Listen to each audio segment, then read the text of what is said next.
नमस्कार दोस्तों, एक बड़ी खबर निकल के आ रही है। 15 जुलाई तक आएंगे सीबीएसई और आईसीएसई के 10वीं और 12वीं के रिजल्ट। सुप्रीम कोर्ट ने कहा। सुप्रीम कोर्ट ने सीबीएसई की बाकी परीक्षाओं को रद्द करने और उनकी आकलन योजना को शुक्रवार को अनुमति दे दी। कोर्ट ने कहा कि सीबीएसई और आईसीएसई ने 10वीं और 12वीं बोर्ड परीक्षाएं के परिणाम 15 जुलाई तक जारी करने का आश्वासन दिया है। आईसीएसई ने कोर्ट में कहा, हमारा हलफनामा भी सीबीएसई जैसा है, एवरेजिंग फार्मूला उससे थोड़ा अलग है। एक और बड़ी खबर निकल के आ रही है। 12 अगस्त तक नियमित यात्री ट्रेनें रद्द, स्पेशल ट्रेनें चलती रहेंगी। रेलवे ने गुरुवार को बताया कि मेल एक्सप्रेस यात्री और उपनगरीय सेवाओं सहित नियमित समय सारिणी वाली यात्री ट्रेनों को 12 अगस्त 2020 तक के लिए रद्द कर दिया गया है। रेलवे ने कहा 1 जुलाई से 12 अगस्त तक की नियमित समय सारिणी वाली ट्रेनों के टिकट कैंसिल हो जाएंगे, पूरा रिफंड दिया जाएगा। वहीं चुनिंदा रूट्स पर 230 स्पेशल ट्रेनें चलती रहेंगी। एक और बड़ी खबर निकल के आ रही है। पहली बार दिल्ली में डीजल की कीमत 80 रुपये लीटर के पार, लगातार 19वें दिन बढ़े दाम। तेल कंपनियों ने गुरुवार को लगातार 19वें दिन डीजल की कीमतों में बढ़ोतरी की, जिससे दिल्ली में इसकी कीमत 14 पैसे लीटर प्रति बढ़कर 80.02 लीटर हो गई है। इसके साथ इतिहास में पहली बार दिल्ली में डीजल की कीमत 80 लीटर के पार हुई है।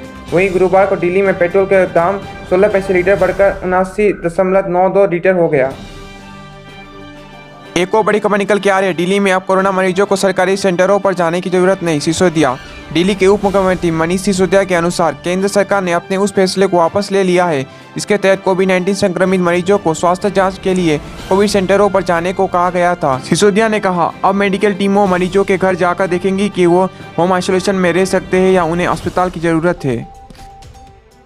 दोस्तों, एक बड़ी खबर निकल के आ रही है। पाकिस्तान पीएम इमरान ने अपने देश की संसद में आतंकी ओसामा बिन लादेन को बताया शहीद। पाकिस्तानी पीएम इमरान खान ने गुरुवार को आतंकी ओसामा बिन लादेन को देश की संसद में शहीद कहा। उन्होंने कहा, अमेरिका ने एबटाबाद में ओसामा बिन लादेन को मार डाला, शहीद कर दिया। उसके बाद क्या हुआ? पूरी दुनिया ने हमें गालियाँ दी। उन्होंने कहा, हमारे सहयोगी ने हमारे देश में प्रवेश किया और किसी को बिना बताए हत्या कर दी। मई 2011 में अमेरिका ने मार गिराया था ओसामा को। नमस्कार दोस्तों, एक और बड़ी खबर निकल के आ रही है। चीन की हुआई को रिजेक्ट करने के लिए अमेरिका ने रिलायंस जियो को बताया क्लीन टेलीकॉम। अमेरिका विदेश मंत्री माइक पोम्पियो ने चीन की हुआई के उपकरण इस्तेमाल नहीं करने पर रिलायंस जियो को क्लीन टेलीकॉम कंपनी बताया है। उन्होंने ट्वीट किया, हुआई के खिलाफ माहौल बन रहा है। दुनिया भर के देशों के नागरिक चीनी कम्युनिस्ट पार्टी के सर्विलेंस के खतरे को समझ रहे हैं। हाल में कई अमेरिकी कंपनियों ने जियो में निवेश किया है। बिहार में वज्रपात से 83 लोगों की मौत, सीएम ने की मुआवजे की घोषणा। बिहार के विभिन्न जिलों में वज्रपात के कारण 83 लोगों की मौत हो गई है। मुख्यमंत्री नीतीश कुमार ने मृतकों के प्रति शोक जताते हुए उनके परिजनों के लिए 4-4 लाख के मुआवजे की घोषणा की है। गौरतलब है कि मौसम विभाग ने बिहार के कई जिलों में 24 से 29 जून के बीच भारी बारिश का अनुमान लगाया है। झड़प के बाद बोली सरकार, मई से ही एलएसी के पास सैनिकों को इकट्ठा कर रहा है चीन।